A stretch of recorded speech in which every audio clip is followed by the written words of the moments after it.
Assalomu alaykum aziz do'stlar. Sizlar bilan yana Hoji Abdullayev. Shovqindan uzr so'rayman. Dori sepishayapti. Ertaman sahar O'rgamcha kanaga. Ko'chatlarimiz mana xudo xolasa tayyor bo'lyapti. Ketkalar to'liq olib tashaldi. Bitta blogimiz bir kun oldin olib tashaldi. Stress ko'rib turib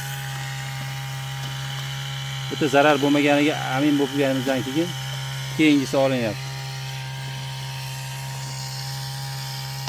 Ularni mana eski baklarni olishib, mana eski baklar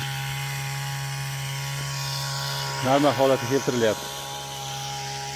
Bugun O'rgamcha kanaga dori tashlayapmiz.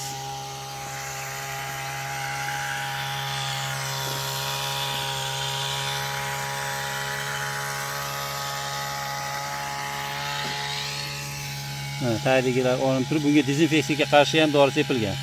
Taydigi bak olinib, dezinfeksiyaga qarshi dori sepildik. Dezinfeksiyaga qarshi emas, dezinfeksiya qilish maqsadida sepildi.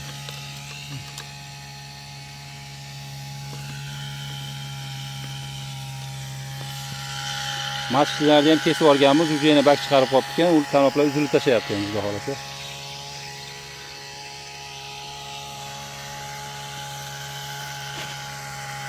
Mana ideal holat. Eng oxirgilari ham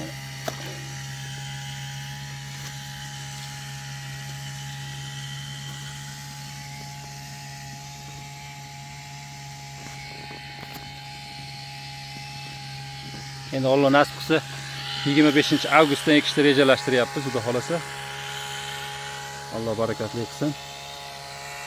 Duo qilasizlar, tan joyinglar sog' bo'lsin. Bu yoqqa mana qilingan ekan holati. Hali bo'lgan yo'q bu yer. Tanoplarni uzib tashlab turib, ularni baklardan olib, mana qilib qilamiz. Oralatib, quyosh ko'radigan qilib endi quyosh bobo yordam beradi. Chiniqtiramiz butun ular. Oxirga kelganlarimiz, eng oxirgilar. Bular boshqilardan. Ular chiqqan tashlaymiz. Boshqilar. Ekanda ham sartrubka qilib, buni boshqa blokka, buni boshqa blokka ekamiz inshaalloh. Mayli, tana joyinglar sog' bo'lsin, dehqonchilikka baraka. Alloh adashtirmasin.